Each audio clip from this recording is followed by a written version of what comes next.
جنت کو سجایا ہے، اور دروازے کی ضرورت ہے، میں وہ کاریگر ہوں جو دروازہ بنا سکتا ہے۔ تو پر شداد نے کہا کہ بھائی اگر تو دروازہ بنا سکتا ہے لیکن میرے پاس اس کے لیے ابھی رقم نہیں ہے، تو کہنے لگا کوئی بات نہیں، لیکن اب شداد نے کہا کہ تو اپنے آپ کو معمار کہتا ہے اور تو یہ کہتا ہے کہ تو نے اس سے پہلے کام کیا ہے، تو مجھے کچھ بتلا سکتا ہے؟ تو آپ نے کہا، اس شخص نے کہا کہ ہاں میں بتلا سکتا ہوں تجھے کہ میرے کام کیسے ہیں، کیونکہ میری جنت عالی شان اور عظیم ہے، اس کے شایان شان دروازہ چاہیے۔ تو اب پروردگار عالم نے، یہ وہ شخص جو آیا تھا جبرائیل امین، پروردگار عالم نے جبرائیل امین کو اپنی جنت کے ہزاروں دروازے میں سے ایک دروازے کا ایک پلہ اس شخص کے حوالے، جو انسانی شکل میں جبرائیل آئے ہوئے تھے، وہ حوالے کیا، اور اس نے کہا کہ یہ میرا کام ہے۔ دیکھا تو دیکھ کر کہنے لگا یہ تو میری جنت کے لیے شایان شان دروازہ ہے، یہ دروازہ تو مجھے چاہیے لیکن اس کی قیمت تو میں ادا نہیں کر سکوں گا۔ تو اب یہ شخص جو جبرائیل ہے کہنے لگے کہ کوئی بات نہیں، رقم نہیں ہے، آدھی جنت دے دے، تو نے تیار کی ہے جنت، آدھی جنت میرے نام کر دے، میں جو ہے دروازہ دے دوں گا تجھے۔ اب یہ کہنے لگا کہ ایک دروازے سے مجھے کام کیسا چلے گا، اتنی بڑی جنت اور اتنا مہنگی جنت بنایا ہوں میں نے، اب ایک دروازے سے کیسا کام چلے گا؟ تو دوسرا بھی مجھے اس کا پلہ چاہیے۔ تو اس شخص نے کہا پوری جنت دے دے۔ اب یہ کہنے لگا کہ ٹھیک ہے، اب شایان شان کارنامہ تو ہو جائے گا، میرا نام تو ہو جائے گا۔ اب اس کے مشیروں نے اسے مشورہ دیا کہ یہ تو ہے اکیلا، اسے جو پوری جنت حوالے کر دے، اسے ہم جانے نہیں دیں گے، اسے یہیں قتل کر دیں گے،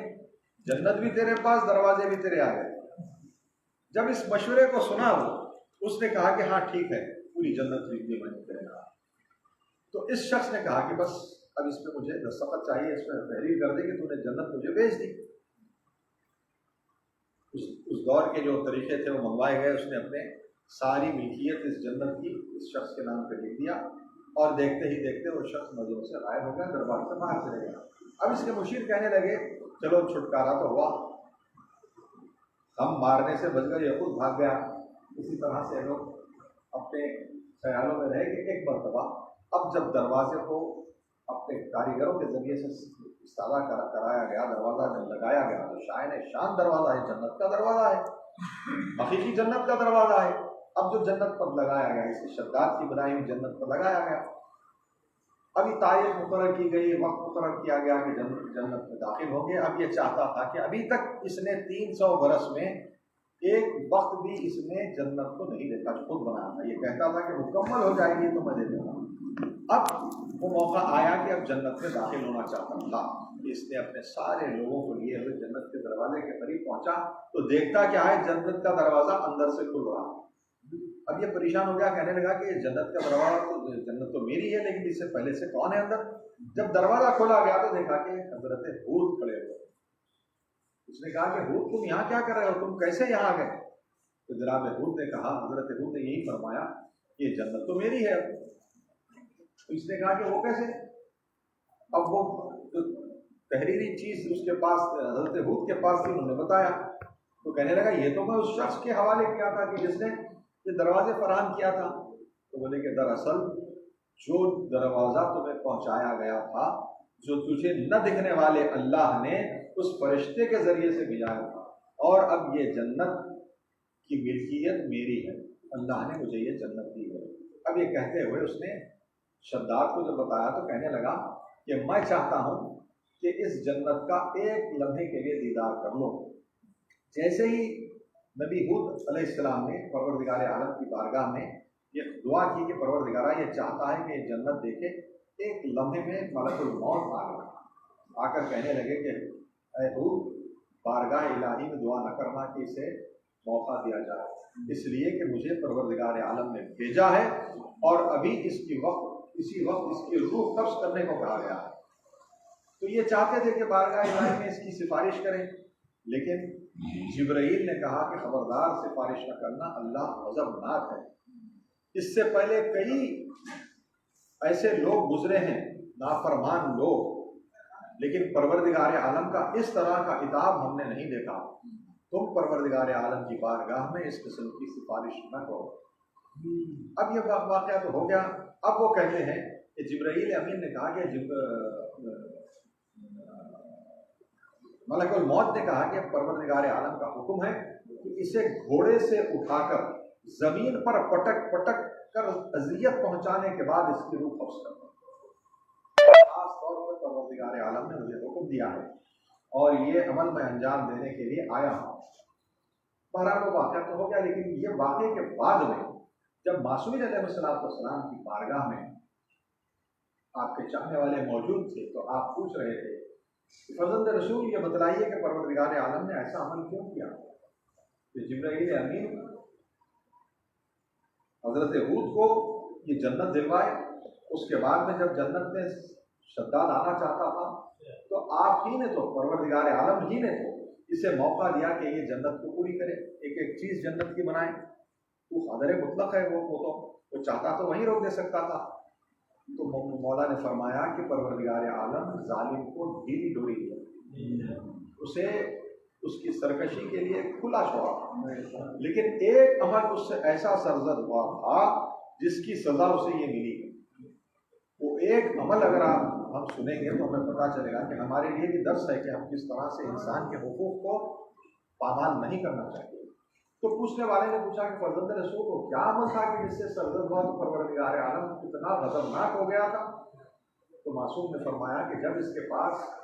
مال ختم ہو چکا تھا اور جنت پوری نہیں ہو پا رہی تھی، بن نہیں پا رہی تھی، تو اس نے رعایا سے تمام زیورات کھینچنے لگا. اس کی فوج گھروں میں گھستی اور جتنے مستورات تھے ان کے زیور چھین لیا کرتے. ایسے میں ایک دن قوم عاد کی ایک معصوم بچی جو گھر میں موجود تھی، اس نے پہنچ کر اس کے کانوں کے پندے چھینے اور اس نے اپنے دونوں ہاتھوں کو اپنے کان پر رکھ کر کہا کہ پروردگارا تو اس کا بدلہ لینا. اندازہ لگائیے میری شہزادی سکینہ لیکن اس وقت کا حالت یہ تھا کہ سکینہ نے اپنے ہاتھ چاہتے تھے. سیدنا سجاد نے کہا کہ سکینہ بددعا نہ کرنا، اس لیے کہ نانا کی امت کو بچانا ہے، نانا کے دین کو بچانا ہے. ادھر علی مرتضیٰ نے جناب زہرا سے یہی کہا تھا کہ زہرا بددعا نہ کرنا، اس لیے کہ رسول اللہ کے دین کو بچانا ہے. اس علی نے زہرا سے یہی کہا تھا، اس علی نے سکینہ سے یہی کہا تھا، لیکن درمیان میں ایک بیوی وہ ہے کہ جس نے جب زبردستی دربار میں لے جایا جا رہا تھا تو زینب نے سید سجاد کی طرف دیکھا. سید سجاد نے کہا خودی ابا بابا کے سر کی طرف ملاحظہ فرمائیے، آنکھوں سے آنسو روا تھے. علی کی بیٹی، حسین کی بیٹی اور رسول کی بیٹی، ان کا جرم کیا تھا کہ امت مسلمہ نے اس طرح سے ستا ستا کر رلایا. واہ مربدا واہ محمد لعنت اللہ علی القوم الظالمین وسيعلم الذين ظلموا ايهم ينقلبون ربنا تقبل منا انك انت السميع العليم. پروردگار ہم سے ذکر عظیم کو قبول فرما. اس ذکر عظیم کے طفیل میں بانی مجلس مدد صاحب اور ان کے خانوادے کے ساتھ شاد و آباد، ان کے اور ان کے اولاد کے رزق و روزگار عطا فرما، ان کے محبات میں شاندار کامیابی فرما، ان کے مرحومین کو اعلیٰ علیین میں جگہ، ان کے توفیقات صالحہ میں اضافہ فرما. دیگر بانیان مجلس ان سب کو ان کے خانوادوں کے ساتھ شاد و آباد.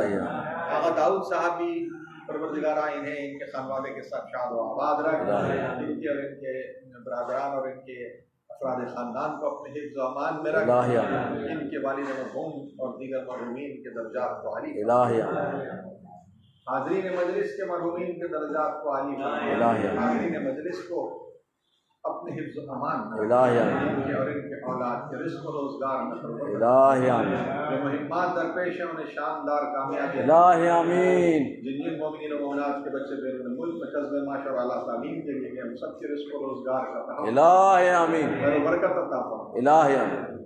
اور جو مومنین و مومنات رزق کے لیے پریشان ہیں پروردگارہ تجھے واسطہ محمد و آل محمد کا بہترین رزق حلال انہیں عطا فرما، پریشانیوں کو دور فرما. ہم سب مومنین و مومنات جو مشتاقان حج و زیارات ہیں پروردگار ہم سب کو جلد از جلد اور بار بار مقامات مقدسہ کی زیارتوں سے حج قاتلان شہزادی کونین شہزادی فاطمہ الزہرا سلام علیہا، قاتلان ائمہ طاہرین علیہ السلام اور قاتلان معصومین علیہ السلام پر ہمیشہ ہمیشہ کے لیے اور کبھی نہ ختم ہونے والی لعنت اور عذاب نازل فرمائے، جن اور تاغوت اور ان کے چاہنے والوں پر بھی بے شمار لعنت اور قوتیں طاقتیں حکومتیں اور اشرار خصوص داعش تنظیم تکفیر جمعیت اور وہ تمام قوتیں جو اہل تشیع کے خلاف اور وفاداری کے خلاف کام کر رہے ہیں انہیں نیست اور نابود ان کے ظلم و ستم و مکر و فریب کو انہیں پر پڑھ گستاخان رسالت گستاخان کلام مجید اور گستاخان ائمہ طاہرین علیہ السلام اور ان کے پیچھے کام کرنے والی قوتیں طاقتیں حکومتیں اور اشرار کو نیست و نابود جنت البقیع سامرہ اور شام کے روضوں کی تعمیر میں تعظیم اور جو مومنین و مومنات اس وقت علی ہیں پروردگار حق محمد و آل محمد واقع بیمار کربلا ان تمام مومنین اور مومنات کو بشمول یوسف بیگم صاحبہ باخرانہ صاحب ارحم زیدی صاحب حسنین سلم صاحب مرزا عسکر علی بیگ صاحب جو اس بارگاہ کے ذاکر اول ہیں اور وہ دیگر مومنین و مومنات بشمول بطول بیگم صاحبہ جناب مرتضیٰ صاحب بشیر ان کے پیر کی تکلیف ہے اور وہ دیگر مومنین مومنات طاہر علی صاحب اور مشدی بیگم صاحبہ زینب سلمہ کہکشاں فاطمہ صاحبہ اور وہ دیگر مومنین و مومنات جنہوں نے شفا یابی کی دعاؤں کی درخواست کی ہے پروردگار حق محمد و آل محمد بحق بیمار کربلا ان تمام مومنین اور مومنات کو شفاء کاملہ اور عاجلہ سب کے خانوادوں کے پریشانیوں کو دور فرمائے، جنت البقیع سامرہ اور شام کے روضوں کی تعمیر میں تعجیل امام زمان کے ظہور میں تعجیل فرمائے اور ہم سب کو حضرت کے آبان و انصار سے معلوم ہے کہ مزید ایک مرتبہ سورہ فاتحہ راحت علی صاحب مرزا مرحوم، حیدر حسین صاحب مرزا مرحوم، فرخ علی صاحب مرزا مرحوم، مرزا علی حسن صاحب اور مظہر صاحب کے خانوادے کے دیگر مرحومین اور اس وقت اس بارگاہ میں موجود ہم سب مومنین اور مومنات کے تمام مرحومین بشمول ممنوع آغا مرحوم